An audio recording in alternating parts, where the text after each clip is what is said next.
Hello ಮಕ್ಕಳೇ, welcome back to my channel. ನಾವಿವತ್ತು 6ನೇ ತರಗತಿ ವಿಜ್ಞಾನವನ್ನು ನೋಡ್ತಾ ಇದ್ದೀವಿ.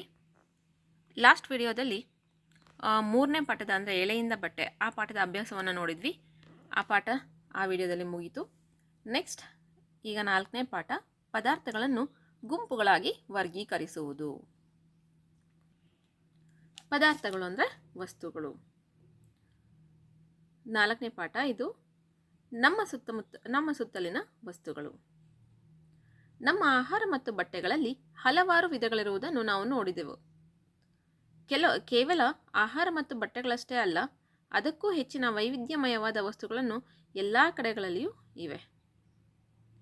ಕುರ್ಚಿ, ಎತ್ತಿನ ಗಾಡಿ, ಸೈಕಲ್, ಅಡುಗೆಗೆ ಬಳಸುವ ಪಾತ್ರೆಗಳು, ಪುಸ್ತಕಗಳು, ಬಟ್ಟೆಗಳು, ಆಟಿಕೆಗಳು, ನೀರು, ಕಲ್ಲು ಮುಂತಾದ ಬೇರೆ ಬೇರೆ ವಸ್ತುಗಳನ್ನು ನಾವು ಸುತ್ತ ನೋಡ್ತೇವೆ.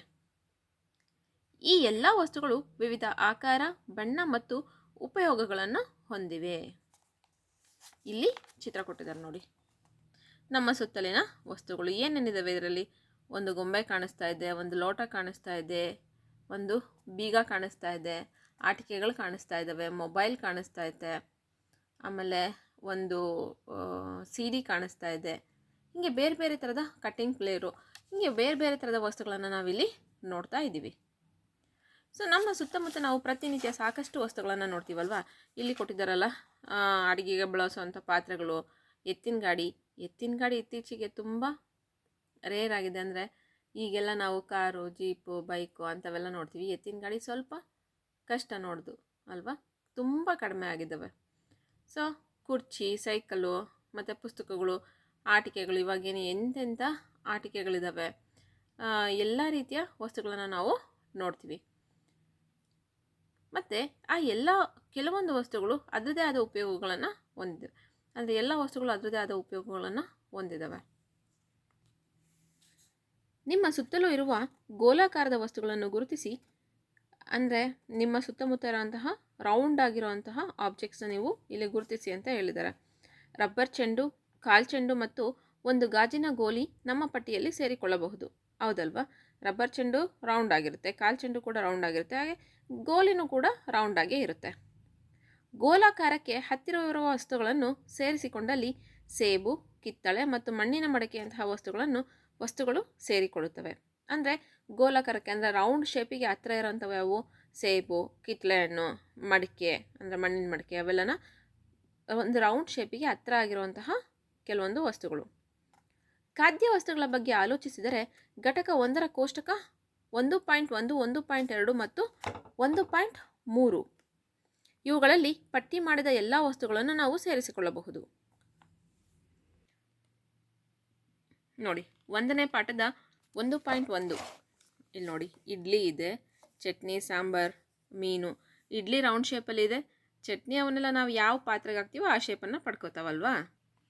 ಮತ್ತು 1.2ಕ್ಕೆ ಅಲ್ಲಿ ಸೇಬು ಹಣ್ಣಿದೆ, ಮತ್ತು ಮಾವಿನ ಹಣ್ಣಿದೆ, ಮತ್ತು ಇಲ್ಲಿ ಏನೋ ಅಡುಗೆ ಮಾಡಿಟ್ಟಿದ್ದಾರೆ, ಅದನ್ನು ಪ್ಲೇಟಲ್ಲಿ ಹಾಕಿ ರೌಂಡ್ ಪ್ಲೇಟಲ್ಲಿ ಹಾಕಿದರೆ ಸೊ ರೌಂಡು. ಮತ್ತು ಇಲ್ಲಿ ಮೊಟ್ಟೆ ಇದೆ, ಮತ್ತು ಇಲ್ಲಿ ಇಡ್ಲಿ, ಕೋಳಿ ಸಾರು, ಕೀರು. ಇಡ್ಲಿ ರೌಂಡ್ ಶೇಪಲ್ಲೇ ಇರುತ್ತೆ, ಕೋಳಿ ಸಾರು ಮತ್ತು ಕೀರು ನಾವು ಯಾವ್ಯಾವ ಪಾತ್ರೆಗಳಲ್ಲಿ ತಟ್ಟೆಗಳಲ್ಲಿ ಹಾಕಿದರೆ ರೌಂಡ್ ಆಗಿರುತ್ತೆ, ಡಿಫ್ರೆಂಟ್ ಶೇಪ್ ಆಗಿರುವಂತಹ ತಟ್ಟೆಗಳಲ್ಲಿ ಹಾಕಿದರೆ ಡಿಫ್ರೆಂಟ್ ಶೇಪ್ ಆಗುತ್ತೆ ಅಲ್ವಾ. ಯಾಕಂದರೆ ಸಾರುಗಳು ಅಂದರೆ ದ್ರವ ವಸ್ತುಗಳಿಗೆ ಅದರದ್ದೇ ಆದ ರೂಪ ಇಲ್ಲ. ಅಂದರೆ ನೀರಾಗಿರುವಂಥ ವಸ್ತುಗಳನ್ನ ನಾವು ಯಾವುದ್ರಲ್ಲಿ ಹಾಕ್ತೀವೋ ಆ ಆಕಾರನ ಪಡ್ಕೋತವೆ. ನಾವೀಗ ಪ್ಲಾಸ್ಟಿಕ್ನಿಂದ ತಯಾರಾದ ವಸ್ತುಗಳನ್ನು ಗುಂಪು ಮಾಡುತ್ತೇವೆ ಎಂದುಕೊಳ್ಳೋಣ.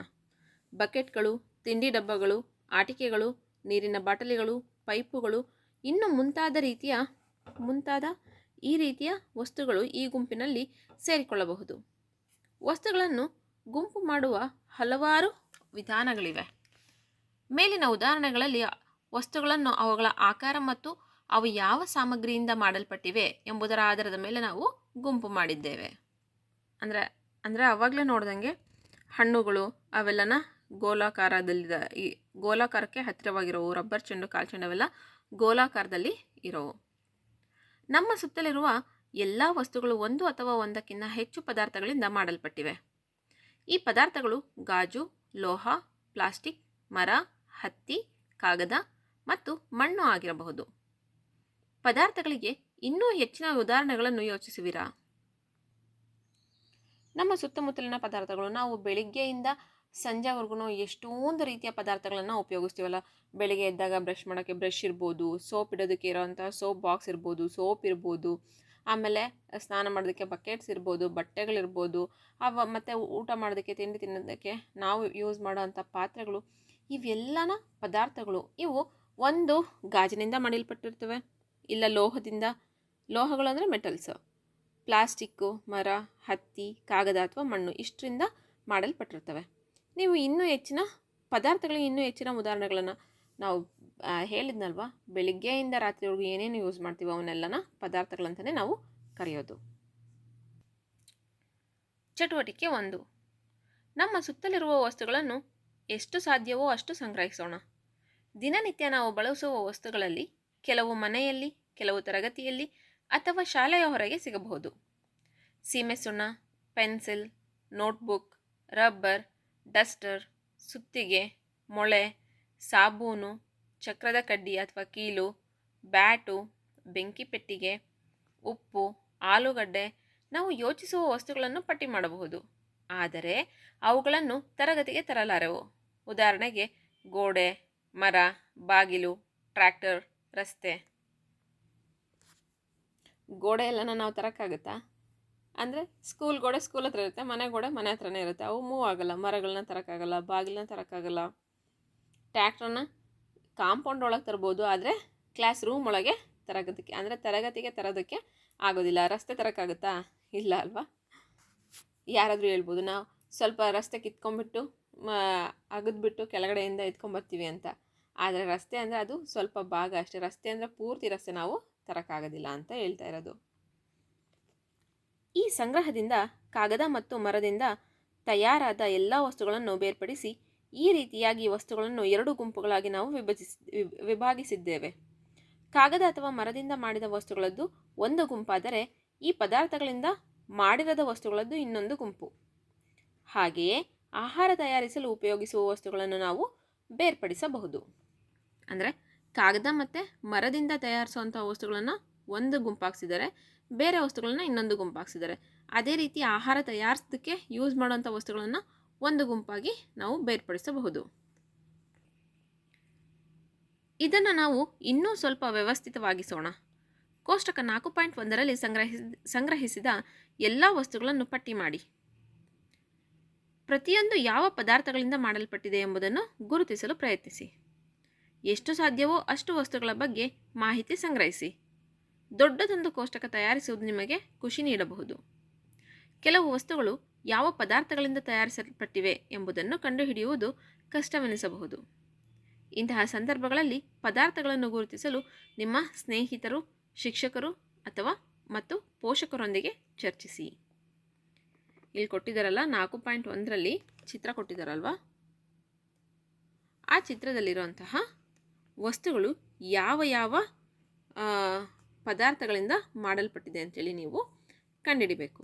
ವಸ್ತುಗಳು ಮತ್ತು ಅವುಗಳನ್ನು ತಯಾರಿಸಲು ಬಳಸಿರುವ ಪದಾರ್ಥಗಳು. ಫಾರ್ ಎಕ್ಸಾಂಪಲ್, ಈಗ ವಸ್ತು ತಟ್ಟೆ. ಇದನ್ನು ತಯಾರಿಸೋದಕ್ಕೆ ಬೇಕಾಗಿರುವಂಥ ಪದಾರ್ಥಗಳು ನಾವು ಸ್ಟೀಲ್ ತಟ್ಟೆಗಳನ್ನು ನೋಡಿದ್ದೀವಿ, ಗಾಜಿನ ತಟ್ಟೆಗಳನ್ನು ನೋಡಿದ್ದೀವಿ, ಪ್ಲಾಸ್ಟಿಕ್ ತಟ್ಟೆಗಳನ್ನು ನೋಡಿದ್ದೀವಿ. ಇದನ್ನು ಬಿಟ್ಟರೆ ಇನ್ಯಾವ ಥರ ನೋಡಿದ್ದೀವಿ? ಮರದ ತಟ್ಟೆಗಳಿರ್ತವೆ, ಪಿಂಗಾಣಿ ತಟ್ಟೆಗಳಿರ್ತವೆ. ಅದಕ್ಕೆ ಅಲ್ಲಿ ಬ್ರ್ಯಾಕೆಟಲ್ಲಿ ಈ ಥರ ಅಂತ ಕೊಟ್ಟಿದ್ದಾರೆ. ಸೊ ಒಂದು ತಟ್ಟೆ ಅನ್ನೋದು ಒಂದು ವಸ್ತು, ಅದನ್ನು ಬೇರೆ ಬೇರೆ ರೀತಿಯ ಪದಾರ್ಥಗಳಿಂದ ತಯಾರು ಮಾಡಬಹುದು. ಮತ್ತು ಪೆನ್ನನ್ನು ಪ್ಲಾಸ್ಟಿಕ್ಗಳು ಮತ್ತು ಲೋಹ ಮೆಟಲ್ಸಿಂದ ಮಾಡಿರ್ತಾರೆ.